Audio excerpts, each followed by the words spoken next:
Hi there. It's good to have you here. Today, it's a new beginning. My name is Swan Anderson, and welcome to Flocking with Swan. You may well ask, what is that? Well, you're about to find out. I'll give you a quick hint, and it's about friendship. And I'll surprise you with the rest later, so tune in.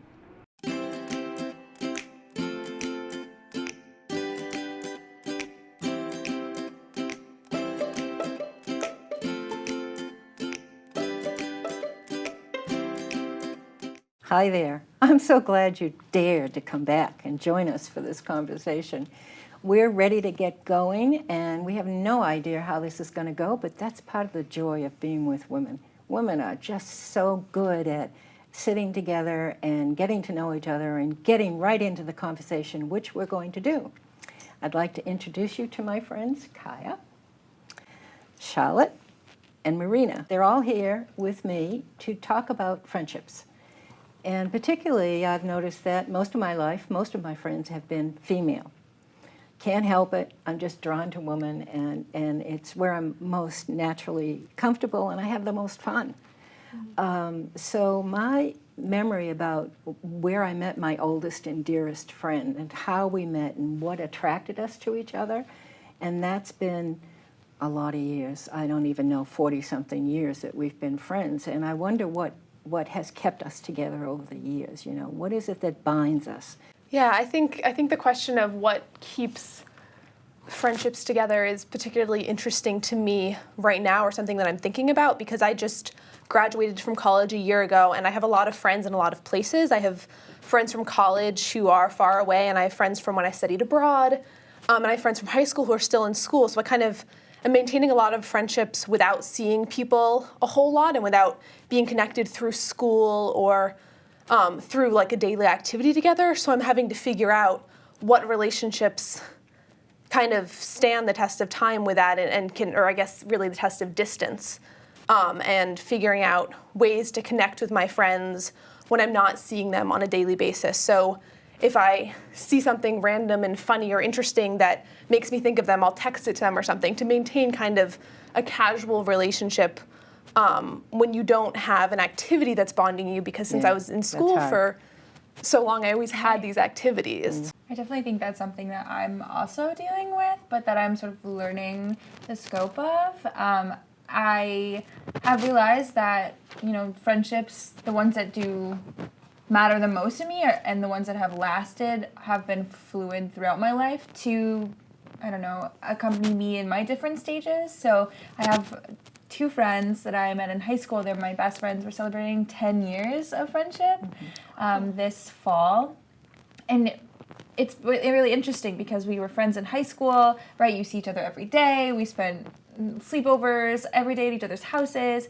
And then we went to college and we actually didn't really see each other much at all. And we talked, but not often. And then now that we've sort of graduated from our undergrad and two of us are doing our masters and one of us has like a full-time job, we're closer now. So it's really been interesting to see how fluid that has been, and that no matter what we're going through, we can still come back as friends. Yeah, that's interesting, because now that I've moved home, at least for the time being after college, I'm actually seeing my high school friends a lot more and not my college friends, and I also didn't talk to them as much throughout college, and I'm kind of becoming closer to them again, which is interesting because I'm fairly young in the grand scheme of things, so I haven't had like a whole lot of friendships that have kind of fluctuated like that. But I'm coming into a time where we were really close at one point, and then we were less close, and now we're getting close again. And actually my very oldest friend, who I've known since I was like 7, who I never went to school with, she always went to a different school, but we were really close when we were little because we were neighbors, and then not as much as we got older. We've been doing more things recently, and I've kind of been putting in a bit more effort to make that a more prominent friendship, I guess. And about a year ago, we were talking, and she said to me, she's like, I feel like for a while we weren't as close, but now we're getting that back, and it's really nice. So that's kind of been a different experience for me with having these friendships that are fluid, like you already said, but getting old friendships back. Well, I envy you guys this conversation because I don't have that many friends from that long ago. Though I've had very long-term friendships now that I've reached the age that I'm at. But I really only have one friend from college, and I value knowing her that long. And I have no friends from high school. But I still have very strong memories of those friendships from elementary school even. And I still talk to my family about childhood friends that I've had, stories. So they were definitely important people in my life at that time. But hearing you guys talk about having these friends from even just from high school or elementary school, that would be really cool to stay in touch. And I wonder now if I had grown up at a time where it was a little easier to stay in touch over distance, whether that might have happened. But I also have to take responsibility that I have not been the kind of person that actually over distance does a very good job staying in touch. So cool. I feel like friendships are work. Like as you get older, you know, for so much of our life, our friendships are easy with people that we lived with or people that we did activities with daily. And now where I think people are more mobile and people are moving places and you just have so much more distance between friends that is possible. It's like you really have to reach out and make sure that you're nurturing them. Yeah. I think that's something that I'm still learning. It's like, oh wait, I have to I have to text them, I have to call them, I have to do something or else we're not gonna talk. It's not gonna magically happen for me. I don't know. It's interesting. I do have friends that I've had for a long time, and even when I moved out to Boxborough and lived there for 37 years, I moved into a neighborhood where 5 out of the 7 houses were people from Arlington. And it was like, I can't get away from Arlington people. So it's really funny. And we've only lived in Massachusetts. We have not traveled and lived in a lot of foreign places. So we've maintained ties. But it's interesting because friendships for me sometimes can be like family relationships, exhausting. You know, being friends can be exhausting because it does require maintenance. But one of the things I have found is the friends that I've known the longest is we come in and out of relationship where I may be seeing Judy very often and not seeing Jean very often. And so Judy and I are doing different things together and we're seeing each other and I'm just not seeing Jean very often. And that sometimes it's gone on for a year, either way. And yet when we get back together, it's amazing. It takes no time at all to plug in, to speak to each other just like we always have before because we have a history. And so that historical part of having relationships for a long time means that your life is inevitably going to go like this. You're going to be interested in different things. Judy and Jean are rock stars. They go to all the rock concerts, you know, and they're my age. They're in their 70s. Literally.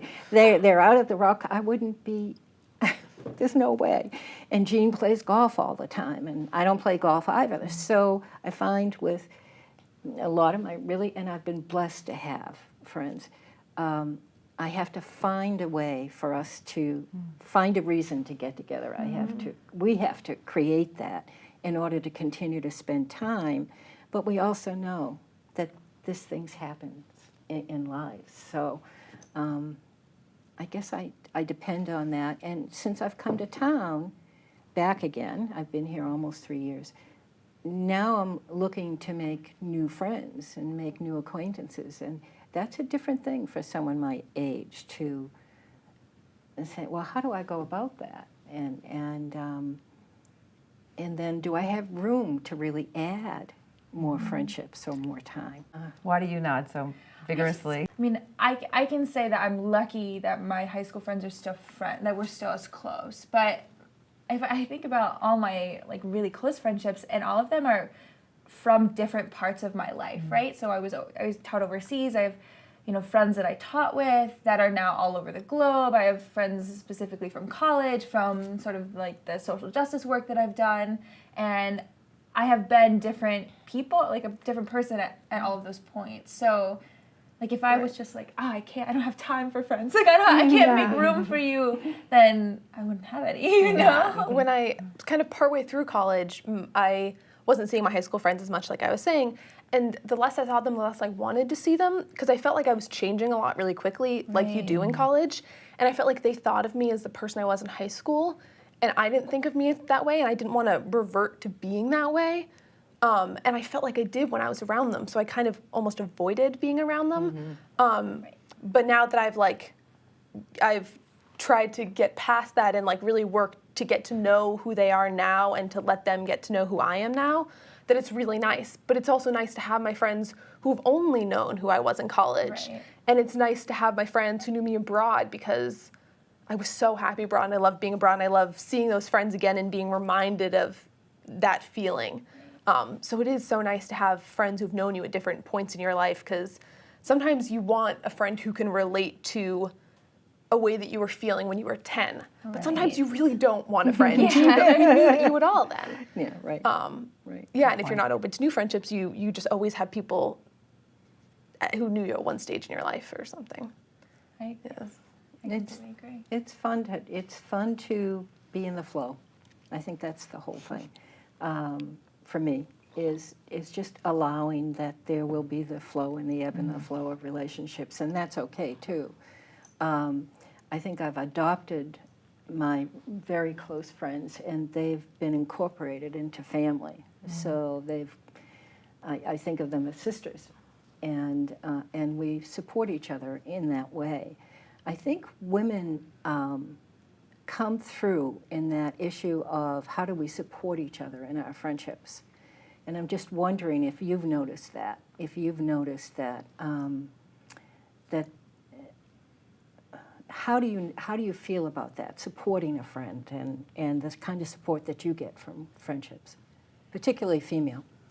Yeah, well, I need so many different things from life, from people to, just care and feed my many moods or whims or interest in entertainment.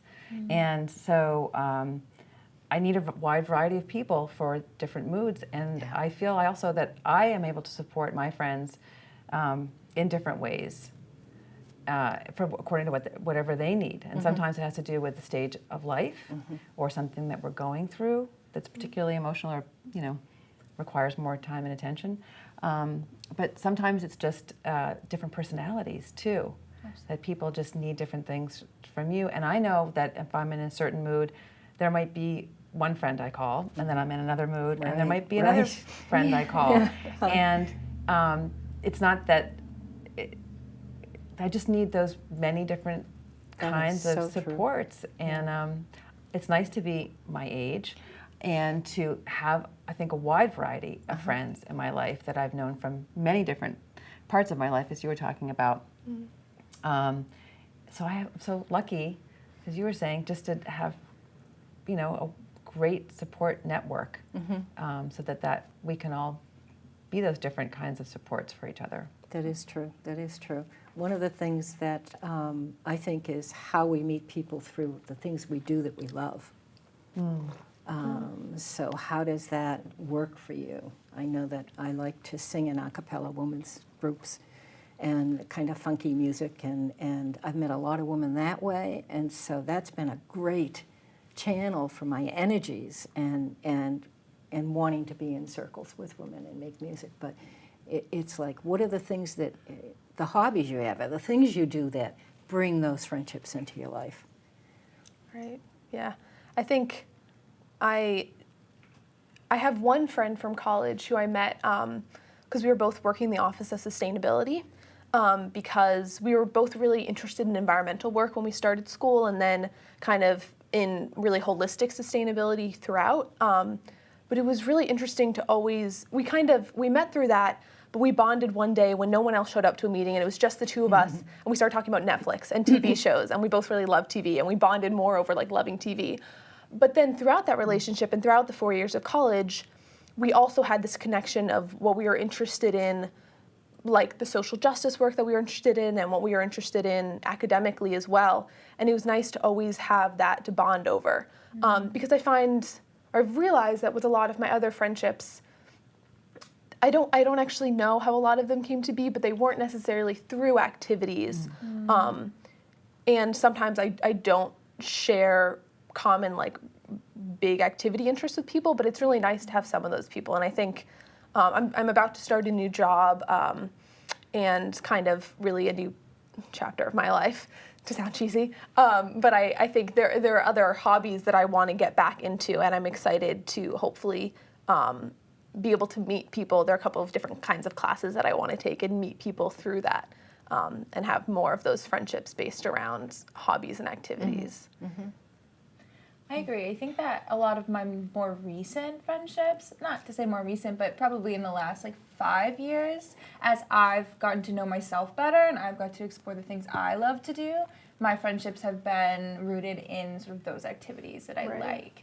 You know, and I'm just really lucky. My two oldest friends from high school have been there to support me through my love of sort of like social justice work and community engagement, and they have been really great at sort of learning with and from me. Do you know what I mean? Like some friendships, when you're changing and you're being introduced to new things and you're kind of discovering yourself, they sort of back away, right? Because they can't relate. So I've had friends who are able to be like, oh, you're interested in this? Please, like, I want to learn more. And they'll make an effort to try to go to these events with me. And that's really lovely to just be able to have friends who are like, oh, okay, like, I know that you're changing and I'm okay. I want to change. I want to learn with you. Which I think is really cool. I like I was saying, I don't bond with my friends over certain activities. I mean, some broad activities, like we both like hanging out with each other. But one thing I do love is supporting my friends in their activities. Two of my best friends in college, one of them played field hockey and ran track, and the other one ran track and ran cross country. And I used to go to games and meets, and which people think cross country meets are super boring, which they kind of are. But they weren't boring for me because I just really love supporting my friends in their activities. In high school, I used to be the singular person at my friends' tennis matches. And I really and I would always go to my friends' a cappella concerts or whatever. So these were things that I personally didn't want to participate in, but that I loved being engaged with through supporting them and kind of attending these things that they were a part of. So that was kind of another way we were able, and I learned a ton about track and that kind of stuff. So we were still able to talk about these things and bond over these things without me actually actively participating. Right. Which has I been think great. we're all grateful for having women in our lives and women that we can admire and be grateful for and that kind of thing.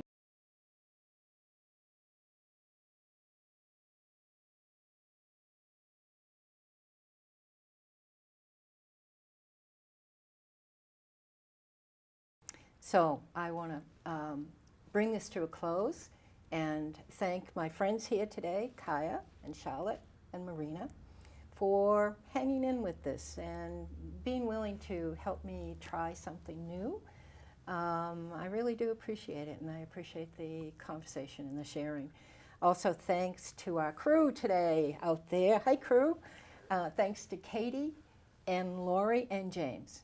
Thanks so much for coming in to help me do this. And this is a lot about what the cooperation is here at ACMi. And there's so many good things happening here. I encourage you to come in and visit and see what there is for you, because this is fun. It really is fun, and there's so many things to learn. And so we're getting ready to close down our conversation. And most of all, I want to thank you for being here and sharing with us and listening to how wonderful friendships are. And I love talking about that. Feedback is always welcome. So may your journey be soft and gentle and filled with friends and caring. Thank you.